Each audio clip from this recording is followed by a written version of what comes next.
Halo, berjumpa kembali dengan saya Pendeta Chandra Gunawan. Hari ini kita akan melanjutkan pembahasan kita dengan surat Yakobus. Ini adalah pembahasan terakhir dalam sesi eksposisi Yakobus pasal pertama ayat 1 sampai dengan 18, dan hari ini kita akan membicarakan Yakobus 1 ayat 18. Saya akan membacakan bagian firman Tuhan bagi pendengar sekalian. Demikian firman Tuhan. Atas kehendaknya sendiri, Ia telah menjadikan kita oleh firman kebenaran, supaya kita pada tingkat yang tertentu menjadi anak sulung di antara semua ciptaannya. Nah, ini adalah bagian daripada pesan Yakobus kepada pendengarnya, yaitu orang-orang percaya yang berada di dalam Tuhan, yang seharusnya bertumbuh di dalam kebenaran. Yakobus mengajarkan kepada kita beberapa hal yang penting. Yang pertama adalah Yakobus berkata atas kehendaknya sendiri. Nah, ini berarti Yakobus berbicara mengenai kehendak Allah di dalam kehidupan manusia. Apakah yang menjadi kehendak Allah di dalam kehidupan manusia? Maka jawabannya adalah supaya umat Tuhan menjadi anak sulung di antara semua ciptaannya. Nah, maksudnya apa bahwa anak-anak Tuhan atau umat Tuhan harus menjadi anak sulung di antara semua ciptaannya? Nah, jadi yang dimaksudkan dengan anak sulung di dalam Alkitab itu memiliki beberapa arti atau makna. Nah, salah satu arti dan makna daripada anak sulung adalah model. Nah, jadi yang disebut dengan anak sulung adalah model pertama atau contoh pertama, atau satu model atau satu contoh yang dijadikan acuan untuk hal-hal yang lainnya.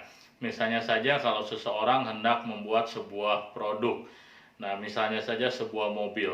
Nah, sebelum mobil diproduksi dalam jumlah banyak, maka akan dibuat dulu contoh mobil yang akan dipromosikan, misalnya saja di dalam sebuah acara tertentu. Nah, contoh pertama, nah itulah yang juga yang di dalam konsep Alkitab disebut sebagai buah sulung. Nah, jadi orang percaya disebut sebagai anak sulung di antara semua ciptaan karena orang percaya itu menjadi contoh, menjadi model dari apa yang Tuhan kerjakan di dalam kehidupan dunia ini. Nah, jadi ketika Tuhan mengubahkan kehidupan orang-orang percaya yang sebelumnya rusak dengan dosa, kemudian menjadi orang-orang yang memiliki kehidupan yang berarti, bermakna. Dari semula orang yang hidup tanpa arah dan tujuan, sekarang menjadi orang yang hidup di dalam Tuhan. Nah, maka kehidupan yang berubah yang dimiliki orang percaya itu adalah sebuah contoh, sebuah model. Sebuah contoh, sebuah model yang juga memperlihatkan apa yang Tuhan akan kerjakan di dalam ciptaannya, dalam dunia ini.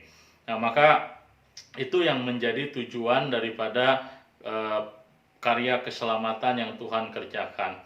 Nah, jadi sekali lagi ketika Yohanes berkata atas kehendaknya sendiri Ia telah menjadikan kita oleh firman kebenaran. Jadi apakah yang menjadi kehendak Tuhan dalam kehidupan kita? Maka jawabannya adalah supaya kita menjadi model, memberi contoh, supaya kita memperlihatkan kesaksian kita kepada dunia. Beginilah orang-orang yang mengalami pembaharuan hidup dari Tuhan.